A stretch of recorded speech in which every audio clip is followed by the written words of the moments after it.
పవిత్ర నగరానికి తలమానికంగా 80 అడుగుల దయామయుని శిలా విగ్రహం నిర్మించబడి ఉంది.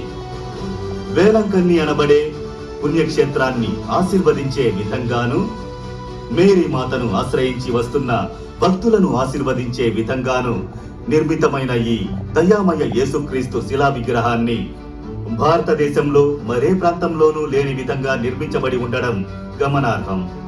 వేలాంకన్నికి ఇదొక ఆశీర్వదించబడిన గుర్తింపు.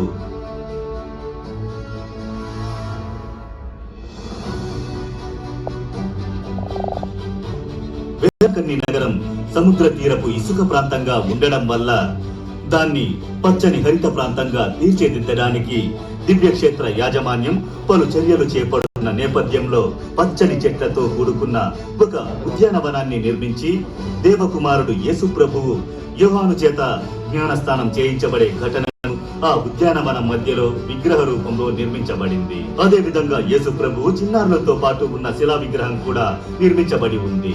ఇవన్నీ చిన్నారులలో ఆధ్యాత్మిక చింతనను రూపొందించే రీతిలో ఉన్నాయి.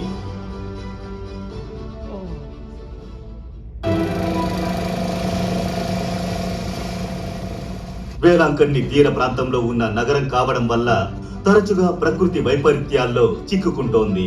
ఆ విధంగానే 2004వ సంవత్సరం డిసెంబర్ నెల 26వ తారీఖున సునామీ అనబడే రాక్షసాలకు వేలాంకన్ని తీర ప్రాంతంలో వందల సంఖ్యలో ఉన్న ప్రజలు అనూహ్య రీతిలో బలైపోయారు.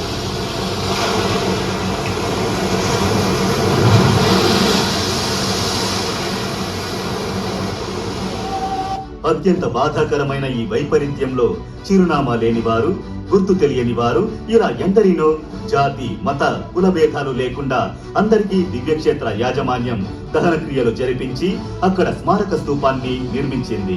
అంతేగాక సునామీ ఆవాసాలను ఏర్పాటు చేసి బాధిత ప్రజలకు కావలసిన సహాయ చర్యలను చేపట్టి